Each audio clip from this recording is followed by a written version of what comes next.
Hello friends, medicine NDC YouTube channel में आपका एक और फिर से स्वागत है।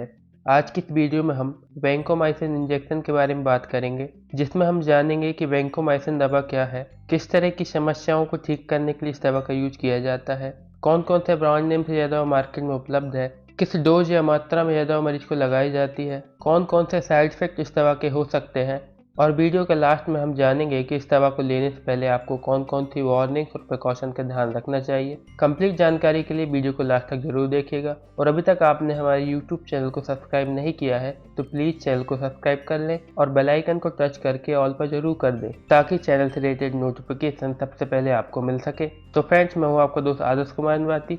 चलिए वीडियो को स्टार्ट करते हैं।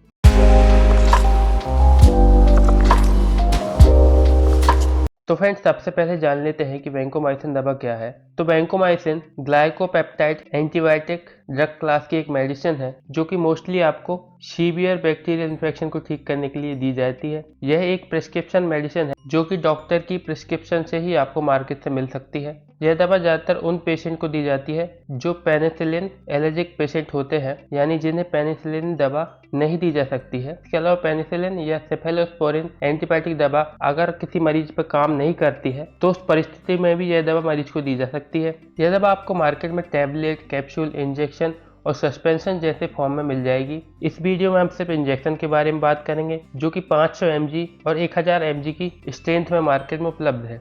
नेक्स्ट, इस दवा के यूजेस के बारे में बात करें, यानी यह दवा किस तरह की समस्याओं को ठीक करने के लिए इस्तेमाल में ली जाती है। तो यह दवा यूरिनरी ट्रैक्ट इन्फेक्शन, यानी हमारे मूत्र मार्ग में किसी तरह के बैक्टीरियल इन्फेक्शन हो जाने की समस्या में, चाहे वो इन्फेक्शन मूत्र मार्ग के किसी भी हिस्से में हो, इस तरह की समस्या में यह दवा मरीज को दी जाती है। इसके अलावा पेल्विक इन्फ्लेमेटरी डिसीज, जो कि महिलाओं को होने वाले एक बैक्टीरियल इन्फेक्शन है। यह बीमारी तब होती है जब सेक्सुअली ट्रांसमिटेड बैक्टीरिया वजाइनल मार्ग से गर्भाशय, फैलोपियन ट्यूब या अंडाशय तक फैल जाता है। इस समस्या को भी ठीक करने के लिए इस दवा का यूज किया जाता है। इसके अलावा रेस्पिरेटरी ट्रैक्ट इन्फेक्शन, यानी कि हमारे रेस्पिरेटरी ट्रैक्ट यानी वायु मार्ग के रास्ते किसी तरह का बैक्टीरियल इन्फेक्शन हो जाता है, उस तरह की समस्या में यह दवा मरीज को दी जाती है। जैसे कि निमोनिया, इस बीमारी में मरीज के फेफड़ों में मौजूद एयर सैक में सूजन आ जाती है, जिसके कारण एयर सैक में फ्लूइड या तरल पदार्थ बढ़ जाता है।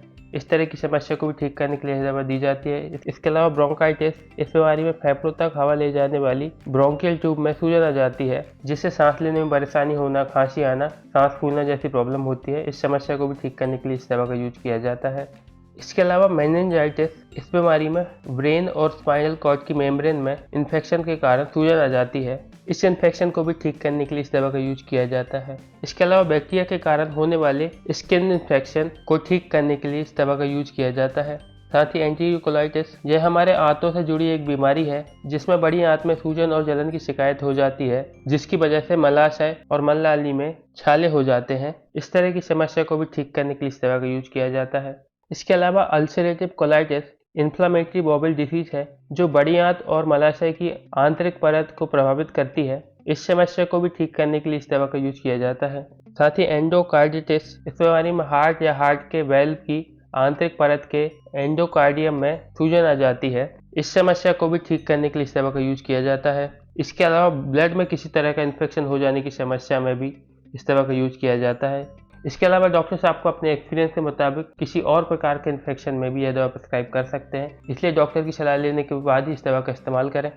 नेक्स्ट, इस दवा के ब्रांड नेम्स की बात करें तो यह दवा मार्केट में कई अलग अलग ब्रांड नेम से उपलब्ध है, जैसे वेनलिड, वेनकोरे, वेंकिंग, वेंकोग्राम, सेलोवन। इसके अलावा यह दवा एरिया और डॉक्टर के मुताबिक कई अलग अलग ब्रांड नेम से मार्केट में मिल जाती है।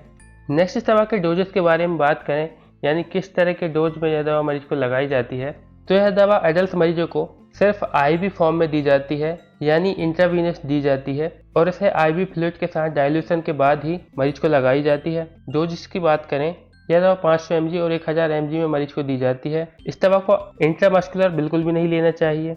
इस दवा की फ्रिक्वेंसी की बात करें तो यह दवा, अगर आपको 500 mg दवा दी जा रही है तो यह दवा आपको हर 6 घंटों में लगाई जाएगी, और अगर आपको 1000 mg दवा दी जा रही है तो यह दवा आपको हर 12 घंटे में लगाई जाएगी। कोर्स ड्यूरेशन की बात करें तो यह लगभग 2 हफ्तों तक मरीज को दी जाती है। इसके अलावा डॉक्टर्स के द्वारा बताए गए स्पेशल इंस्ट्रक्शन का भी ध्यान रखना, यानी कौन कौन सी बातों का ध्यान रखना है, इस बारे में डॉक्टर से जरूर जान लेना चाहिए। इसके अलावा यह दवा बच्चों में और बुजुर्ग मरीजों में स्पेशल प्रिकॉशन के साथ ही दी जाती है, इसलिए डॉक्टर की सलाह जरूर लें।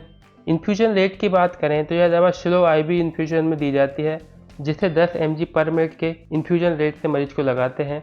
और जान लेते हैं कि कौन कौन से IV फ्लूइड के साथ यह दवा डाइल्यूट की जाती है। तो यह दवा dextrose 5% in water, dextrose 10% in water, normal saline, dextrose plus normal saline, Ringer lactate जैसे IV फ्लूइड के साथ डाइल्यूट की जाती है।